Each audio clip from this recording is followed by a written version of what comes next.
there's so much happening in the hospitality space so often. A union brought to abolish junior rates when they win in the Fair Work Commission, that they're going to ask that this is applied to all modern awards, which will include restaurant and hospitality. All we're doing is just opening the door to the next thing, right? Pandora's box. If you're already finding that superannuation's a bit of a stretch to get paid and you're already a bit behind, you need to start working on that now to catch up. Well, I am fresh back from a lunch with the deputy RBA governor. Okay. So straight from the horse's mouth. The RBA doesn't want them to have as much money in their pocket to spend. We are going to see inflation for the next couple of years. Is the level of immigration not helping?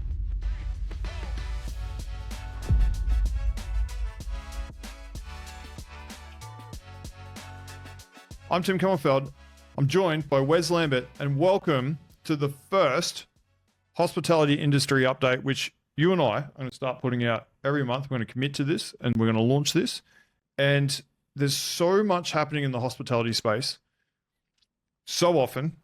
I wanted to grab Wes, and we want to make sure we get it out there so you as an industry know what's happening. If you don't listen to the news and you don't see stuff on Facebook, we want to make sure there's an opportunity for you to know what's happening. So Wes, thank you. Thank you for joining us. Thank you for doing what you do for this industry, because I can tell you right now, we were talking the other day about you going to Parliament, and I was like, man, I couldn't think of anything worse than putting on a suit and sitting there.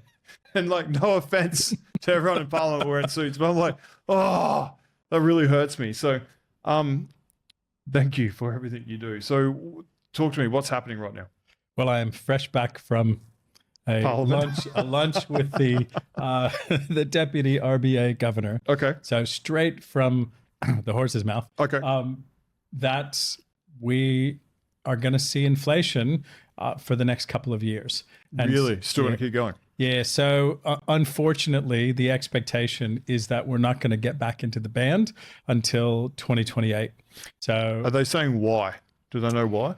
Do they talk about why, or is that secret? Well, that's a great question. Yeah. So, no one at the RBA will admit this fact. Yes. So when you have government programs that pay for things, yes, and consumers still have money in their pocket to spend, yes, because the government has paid for things for them, yes, they go out and spend that money.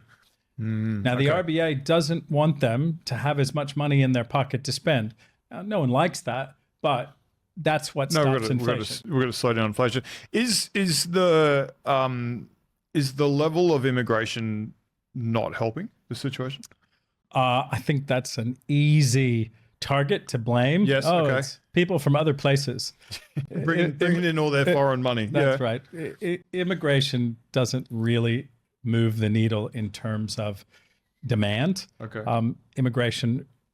Short-term migration, tourists, for example, it's still down pre-COVID. For 2025, it was down 5%. And the countries that traditionally spend more money here, they're down. And the countries that spend less money here are up or neutral. Okay. And so really, you can't blame short-term migrants. And the government has done everything within its power, especially during fiscal year 26, to turn the tap off for immigrants. So inflation was lower in July than it is today in February. So please don't blame immigration, because that's not what's causing it. Okay. So what is causing it? So the government spend too much money? So consumers are not slowing down their spending. Okay. And the underlying costs of things have gone up. So the award rate that cafes and restaurants and pubs and other hospitality businesses have to pay every 1 July, the increase. That increase has been so strong over the past few years at record levels. It has led to, at least in the industries where the CPI comes from, it's 87 goods and services. In those industries, like restaurants and cafes, we've had to put our menu prices up a lot, 3.5%. Yep, 100%. That's so true. And if you're sitting here right now and you haven't put your menu prices up, I think you need to recost your menu and put your menu prices up, because the only person you're hurting is yourself. I mean, and that's inflation. So basically, when the underlying cost of things go up because wages and or sourcing is more expensive, everything goes up. Then everything goes up. Okay, so we're not there's no rate cuts in sight. If anything, they might go up a little bit more. If I had to call it, I think there's probably 2 or 3 more increases before we see any type of hold or easing at all. Yeah, okay. Wow. All right. Okay, what else?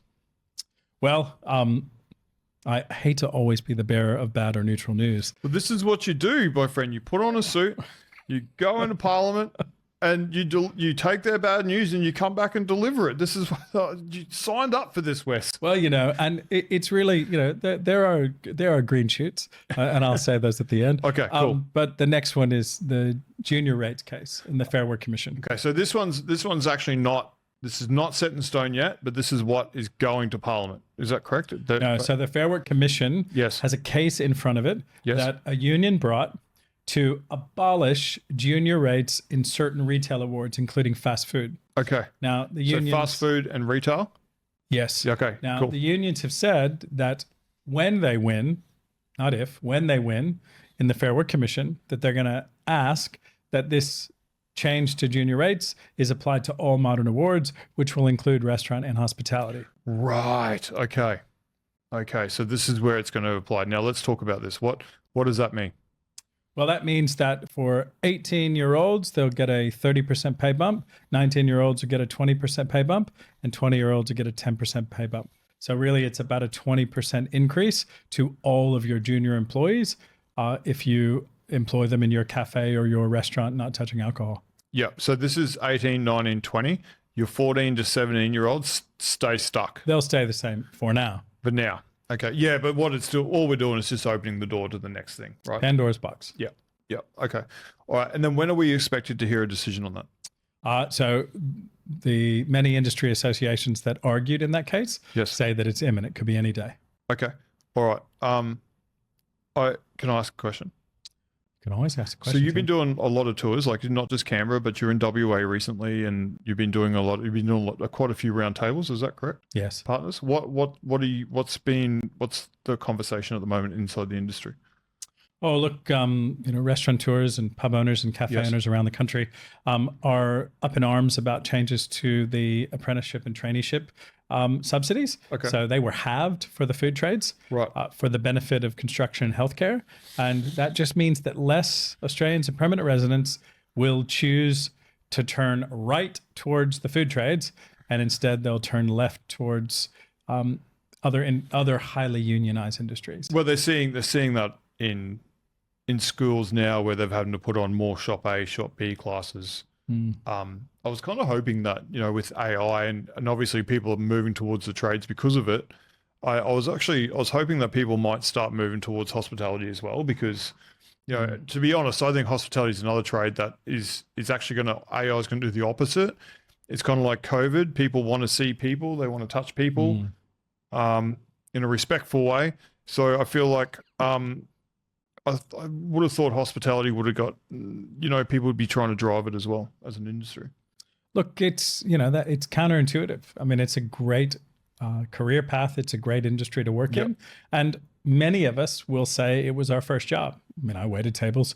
Well, I faked an idea to work in a fast food restaurant. But as I got older, I waited tables in uni and high school. And, I ended up owning and running nightclubs before restaurant groups. Yeah. So it is a great career. The problem is parents and school counselors and your friends are all saying don't do it. Right? Yeah. So it's hard to overcome that, especially when the government disincentivizes. Yeah. So the roundtables, we also discuss things like immigration and migration. Okay. What are they seeing? That there's a massive slowdown in the approval of visas. Okay. So some restaurants and cafes are waiting a year plus to get anyone through to get a visa approved. There are pathways like the premium dining labor agreement that you can use to get people through, but ultimately right now the normal pathways have slowed right on down. Talk to me about the premium dining, what did you call it? Labor agreement. Talk to me about the premium dining labor agreement for someone out there who doesn't know what that is. So we call it the PDLA. The PDLA. PDLA. Basically, it is the only way to bring in restaurant managers and trade waiters and sommeliers to be sponsored in your business outside of regional areas. on a permanent pathway. Okay. And the requirements are very low, meaning your business only has to do $2 million, have a wine list, and not be a franchise. Right. And once you get a premium dining labor agreement approved, which is not a visa, it's just an agreement with Home Affairs, Yep. which can take as little as weeks, you can get visas approved in days. Oh, you hear that? You hear that? I hope everyone heard that. That's great. So a couple of things. You got to be over $2 million in turnover.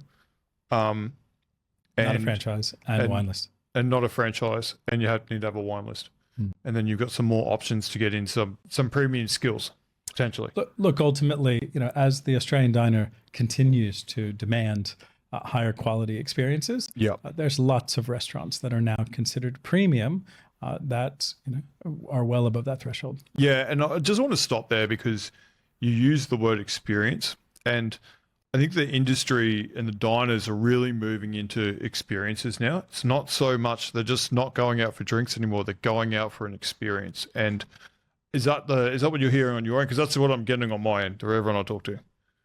That is the future of dining in Australia, is creating an experience that is different than the other businesses around you. Those businesses that not only utilize your services to improve their bottom line, but also on a top line, do it with more than just a menu. They do it with the experience of their entire business.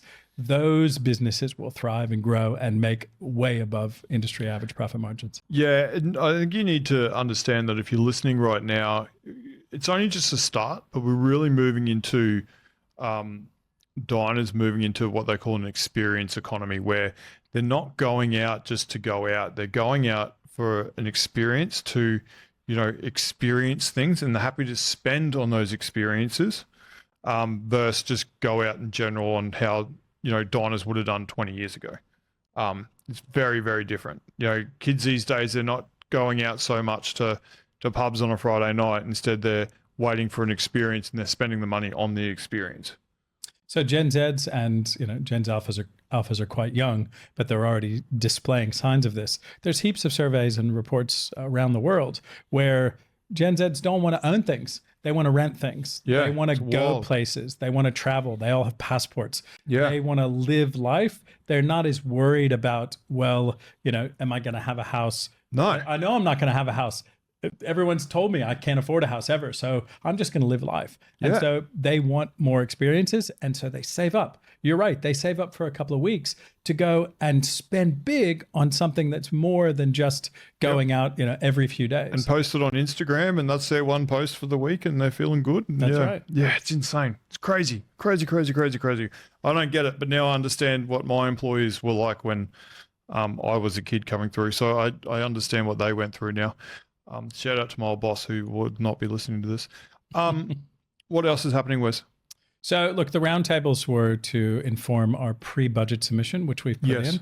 So that's in. And basically, one of the cornerstones of those was funding for AI in hospitality. Okay. So as you said before, AI won't disrupt hospitality in terms of, we're not likely going to have a computer on a screen making a good coffee or a good steak or a hamburger for us.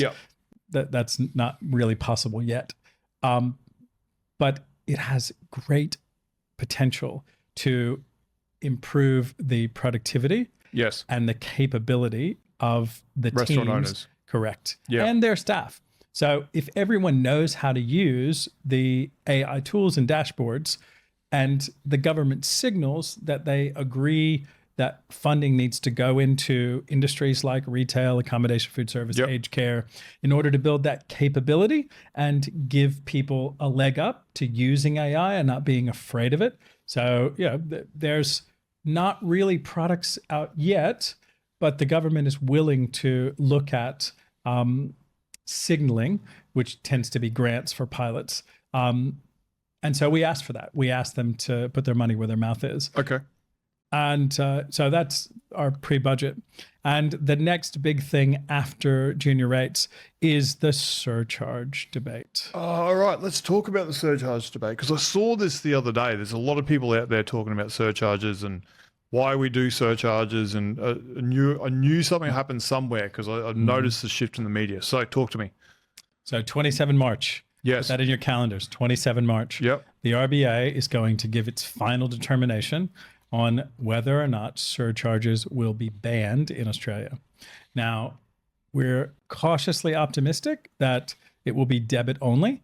And so meaning you cannot pass on surcharges for debit transactions. Yeah. But likely you'll be able to pass them on for credit. Now, we're cautiously optimistic. It could be different. Yeah. It could be no surcharges or it could be no change.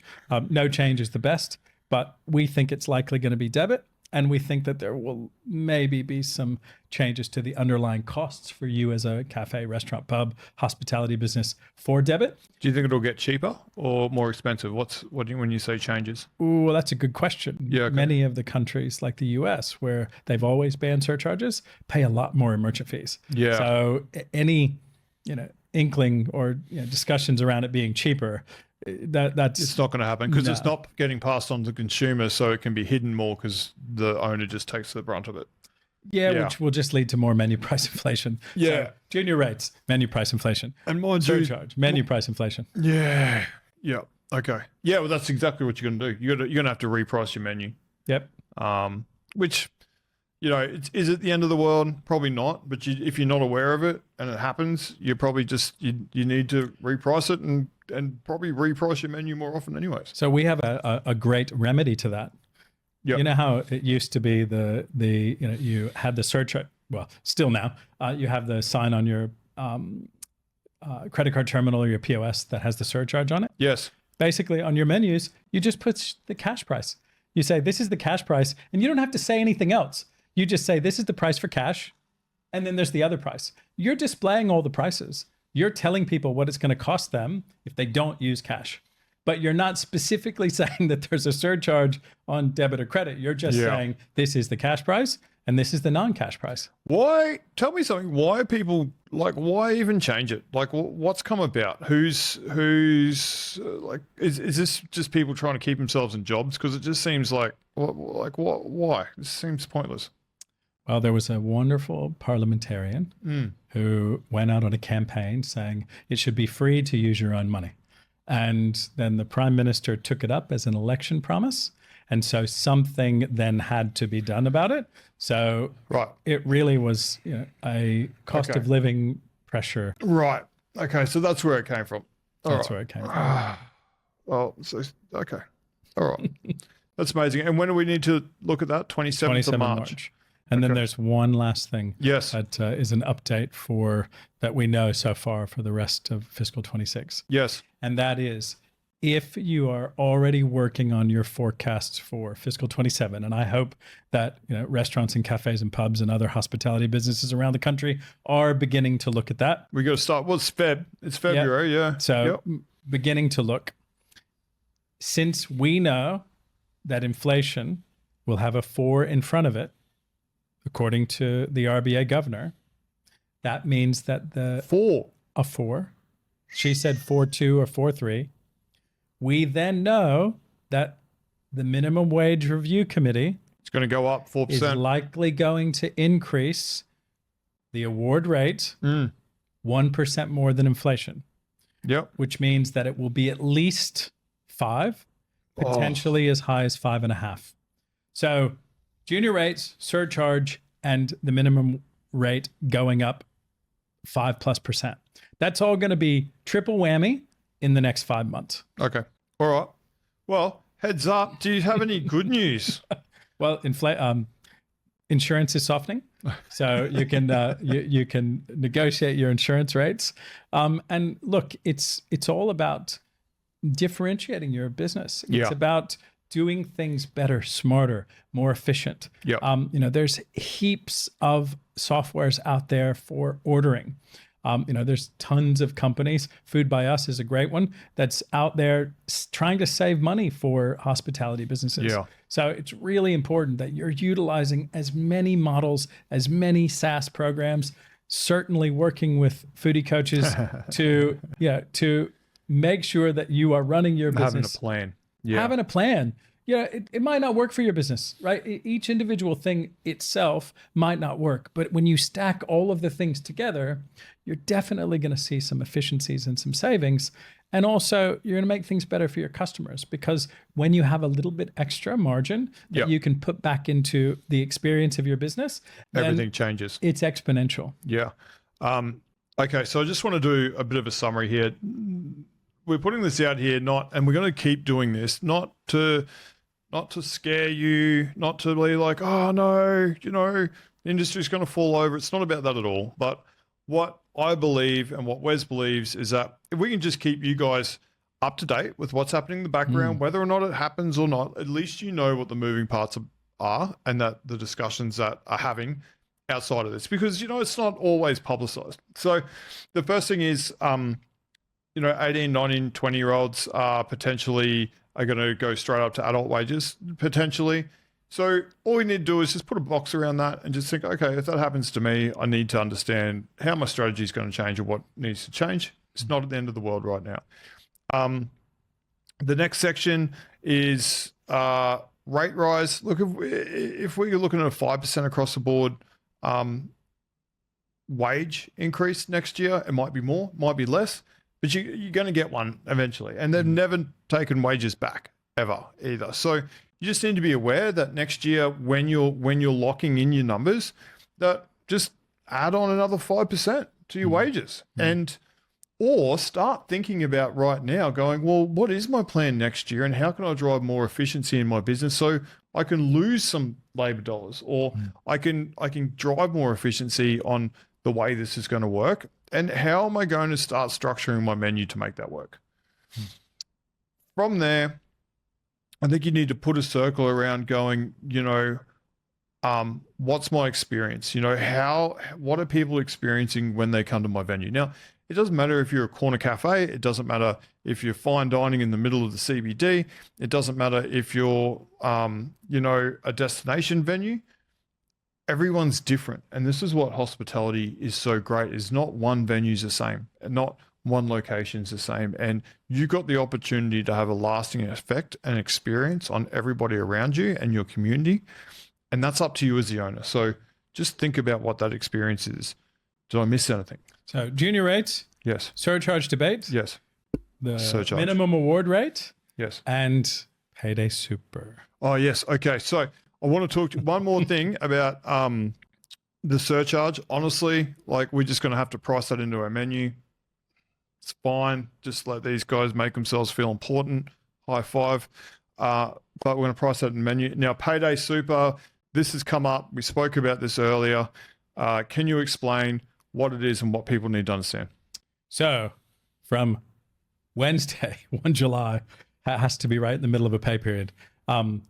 All wages that are paid after 1 July, Yes. the super on those wages must be Same week. deposited within 7 days Yep. into the super fund Yep. of your employees. So don't get caught up trying to figure it out between the Tuesday and Wednesday of the end of June and the beginning of July. Start paying super from your beginning of June pay periods within 7 days. Yeah. It's interesting because I think in Foodie Coaches, we really try and get everyone onto weekly and make sure that the cash flow is managed. It's going to PAYG, it's going to super, it's getting paid weekly. And then certainly we pay everything weekly, like credit cards, everything gets paid weekly. So when you bring it up like that, I go, oh, well, that happens anyways. But if you're already finding that superannuation's, a bit of a stretch to get paid and you're already a bit behind, you need to understand you're going to be a bit behind and then you're not going to have an opportunity. So you probably need to start working on that now to catch up and get in front. So when that does happen, you're not sweating it. You're not trying to play catch up. Start now. And if you're on top of super and you're not paying it weekly, just start paying it weekly now. So when it does come along, who cares what happens at 1st of July? You're already doing it. And if you don't know what to do, or you're going, you got alarm bells ringing, all you need to do is do two things. One, if it's a super problem, just call your accountant or your bookkeeper. Two, if you're struggling, just book a call below with one of my coaches and we can point you in the right direction on what needs to happen there. And if you like, and if you're not happy about this and you want to have a complaint about what's going on in Parliament, Wes would love to take your call. He would love to take your call, and he will take your complaint and a framed photo of you into Parliament, and he will represent you. Tim, I'm always happy to take you and any restaurant or cafe or pub owner into federal parliament or state parliament and introduce them to the relevant ministers. The ministers love meeting people, business owners and people to hear their stories and case studies, because ultimately you can't change hearts and minds without truly impassioned advocators. Yes. But also truly impassioned business owners who really tell it like it is. That's so true. So if you've got a voice, and I know there will be voices out there because hospitality people love to talk and have a story and have a voice, and you want to take Wes up on that, what I'm going to do is I'm going to put a link to ARCA's membership page down below. If you're not a member, sign up. Like, honestly, it's not expensive. No, it's cheap as chips. It's pennies on the dollar versus other associations. It's probably cheaper than chips. Sign up and just let's support the people who support us. And then if you want to go to Parliament, like, I'm sure Wes will take you and your photo. But mate, is there anything else before we get going? Is there any positive news? Oh, look, the tourism. So tourism seems to have stabilized. Yes. And so this is good for operators, around the country. Okay. A bit better for New South Wales. So about 60% of all inbounds come here first. Yes. But then, Victoria and Queensland soon after that in terms of total numbers, raw numbers. And, there's the Qantas has just announced that in 2026, they're doing the direct Sydney to London flight. Saw that. Yeah. So look, we're again cautiously optimistic that tourism at least may be back to pre-COVID levels in 2026. Okay. Fingers crossed that'll lead to people being in the CBDs 7 days a week rather than 3 days a week that they're in the CBDs right now. Yeah. And that hopefully will lead to some prosperity in the segments that we're in the doldrums for a few years. It's been interesting. I haven't been to Melbourne for a few months. I don't know the last time we were in Melbourne. Sorry, Melbourne. It's not because I don't like going there. But it was noticeably busier inside the CBD. And then even in Sydney today is noticeably busier than what it was a few months ago when we were here, like pre-Christmas. So you can kind of, and you can also feel it in the energy. Like you can feel like it's taken some time. And I think it's taken a lot of employers similar to myself going, I'm sick of this work from home crap. You can just turn up to the office. Yeah, look, there are some headwinds on coming to the office. And, there are some powers that would like it to be enshrined that you can work from home for X number of days a week. But the entire infrastructure of the country was built on Monday to Friday, 9 to 5. Yeah.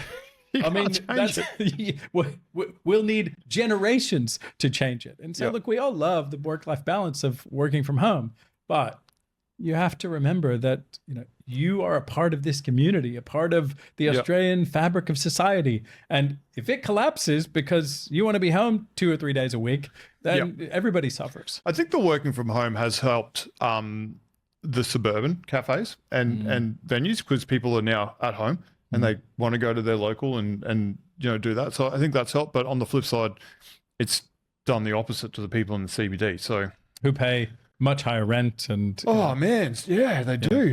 And you look around for the amount of building space at the moment, for lease, and you think, oh Jesus, must be tough. Wes, thank you. Is there anything that we've left out before we got to go?